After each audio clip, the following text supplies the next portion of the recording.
হরে কৃষ্ণ, কেমন আছো বন্ধুরা? না না না, কি বস, ভালো তো? মানে ডাইরেক্টর দেখে এই ভিডিওটি শুধুমাত্র এন্টারটেনমেন্টের জন্য বানানো। ভিডিও দেখবেন, মজা নেবেন আর ভুলে যাবেন, গায়ে বাঁকবেন। তোমরা বুঝে গেছো কাকে নিয়ে আজকে করতে যাচ্ছি ভিডিওটা। আমার ডাইরেক্টর আমি বলে দিই, কাকু ভালো তো তোমাদের থাকতে হবে, কেন কি তোমরা আবার দেখছো শুভর ভাইপোর শর্টস ভিডিও, তোমরা দেখতে থাকো। যদি ভালো লাগে লাইক কমেন্ট সাবস্ক্রাইব অবশ্যই করে দিও। মিলছি ওই আগে দেখে না পুরো ভিডিওটা। পেটের ভিতরে আগুন জ্বলে, এটা বিশ্বাস করেন তো মা? হ্যাঁ, এই পেছন পাকা বাচ্চাটা বলে কি? পেটের ভিতরে আগুন জ্বলে, এটা বিশ্বাস করেন তো মা?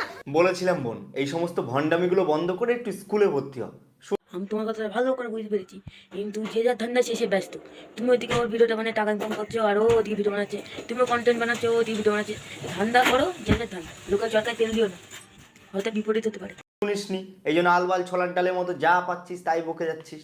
আর কিছুদিন পরে খুব ঠান্ডা পড়বে, সে সময় ফু দেবেন, দেখবেন মুখ থেকে ধোঁয়া বের হয়। তাহলে পেটে আগুনটা জ্বলছে বলেই ধোঁয়া বের হয়। পেটের ভেতরে আগুন জ্বলে কিনা জানি না, তবে তোর এই ভণ্ডামিগুলো বন্ধ না হলে মানুষের মাথায় আগুন উঠে যাবে। তখন তোর স্টেজের সামনে থেকে শুধু একটাই শব্দ শুনতে পাবি। বেশি আলবাল বকলে না কানের গোড়া একটা থাবড়া মারবো। তোমার কথা ঠিক মানা যায়, এটা ঠিক ঠিক। তোমার কথা শুনে একটা লাইক দিলাম। গাইস, তোমরা এতক্ষণ দেখলে বিষাক্ত ছেলের ভিডিও, এখন দেখছো ছোট ছেলের ভিডিও। এই যে ছোট ছেলের ভিডিও বের করলাম, এই ভিডিওটা দেখি। কেন বানালে? কিন্তু তুমি যেটা বলেছো এখন আর তোমরা বানিয়েছো, দেখো, সত্যি খুব সাবস্ক্রাইবারটা খারাপ করেছো, দেখো। অন্যায় করেছো।